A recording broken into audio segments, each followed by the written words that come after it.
Mistake of fact is not applicable in the following. Mistake in identity, that is error in personae. Because sa mistake in identity, meron talagang intention. Tandaan natin tatlong elemento na masabi natin na there is mistake of fact.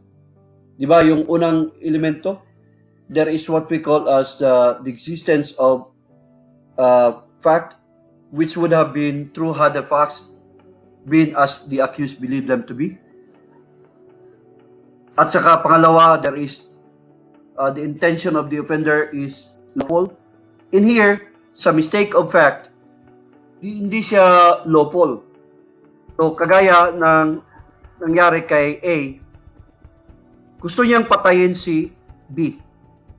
Kaya, nagabang siya sa isang corner.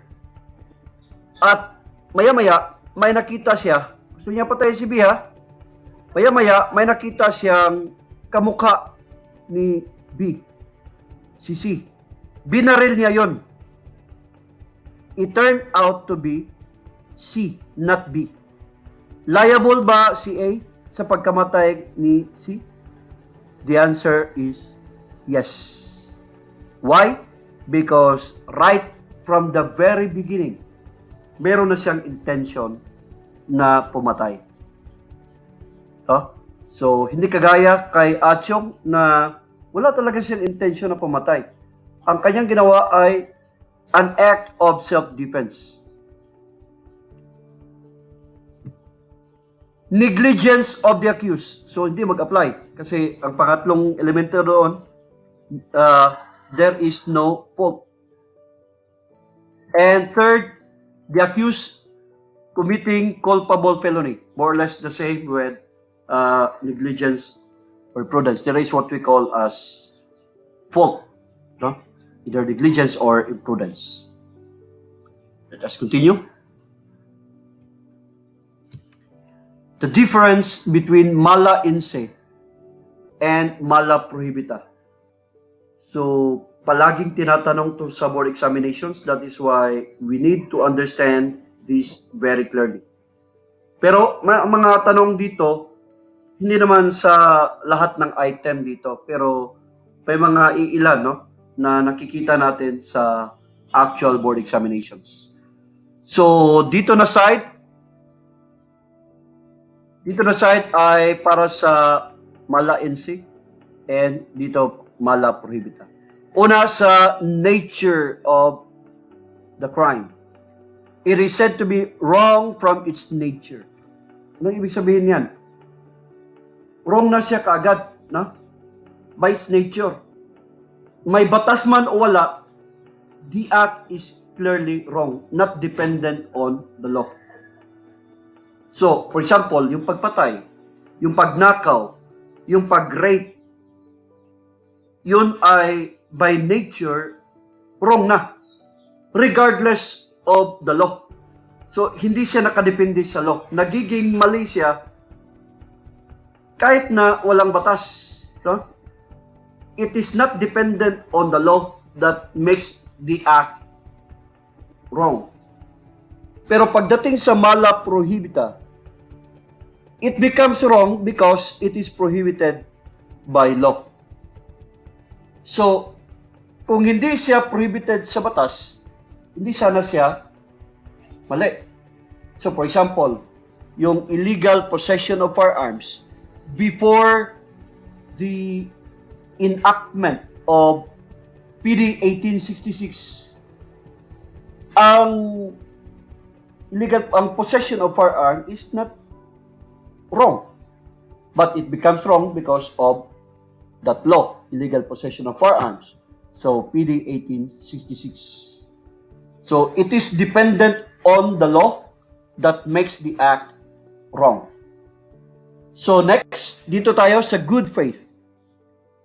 Anong ibig sabihin natin ng good faith? Mabuting intention. Yun ang ibig sabihin. Good faith. So, ang good faith or mabuting intention ay pwedeng maging depensa. Pwera na lang kung ang crime ay may culpa or fault. So, yung mga crime na intentional, mga dolo crimes, pwedeng pandepensa ng tao na wala siya masamang intensyon. Di ba? Kailangan ng elemento ng intention before a person may be held liable. So, dito tayo sa mala prohibita. Good faith is not a valid defense. Dito, hindi kailangan na may mabuti kang intensyon sa paggawa kaya resulta yan sa isang crime. No. Hindi siya matanggap na depensa because hindi kailangan ng intention in the crimes na mala prohibita ang category. Next dito, sa mala ense, intent is an element of a crime. Pero sa mala prohibita, intent is immaterial. Hindi kailangan. No? As to the degree of accomplishment, it is considered in punishing the offender. So, when we say degree of accomplishment, up to how far na commit crimen, like we have attempted, frustrated, consummated. Dito, sa mala prohibita, consummated ang hindi na tinitingnan ang attempted, frustrated. Dito, meron pang attempted, frustrated. Next, mitigating or aggravating circumstance. This is being considered in imposing penalty in mala ense. But in mala prohibita, generally, hindi siya considered. Why? Because it is special law, ang mala prohibita. Huh? It becomes wrong because there is a law, so there is no consideration for mitigating or aggravating as a general rule because there are exceptions to the rule. There are special laws na nagbigay ng tinatawag na special aggravating circumstance. Degree of participation is being considered in more than one offender. So, i-consider ang principal ba, accomplice, or accessory. So, ma-take up naman natin yan later. So, dito, ang degree of participation generally not considered. So, hindi siya kino-consider dito.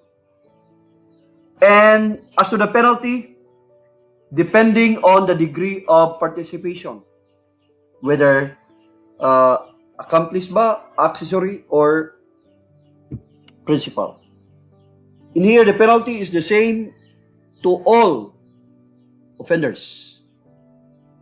The laws violated in mala ense, generally speaking, revised penal code. In mala prohibita, the laws violated is special law. Again, as a general rule. Yung tinatawag na mga krimen na nangangailangan o hindi kailangan ng intensyon. Basta, kahit na, ito exception to the rule, kahit na nasa ilalim siya ng RPC, pero pag ang act na yan, material ang intensyon, matawag din natin yan na mala prohibita. Gaya din dito, kahit na special law, pero sa paggawa ng isang act na yan, kailangan ng intensyon, yun ay matawag natin na mala ense. Pero wag na nating sobrang laliman ang discussion dito. Dito lang tayo sa pinaka-basic. So basta tandaan natin, dito tayo sa general rule, wag na natin muna puntahan ang exception to the rule. Sa general rule, pag mala ense, the laws violated is RPC. Pag mala prohibita, special law. As to the stages in the execution, attempted, frustrated, consummated, consider yan in mala ense. But in the case of mala prohibita, no such stages of execution. Consummated, hindi na kailangan ng attempted or frustrated.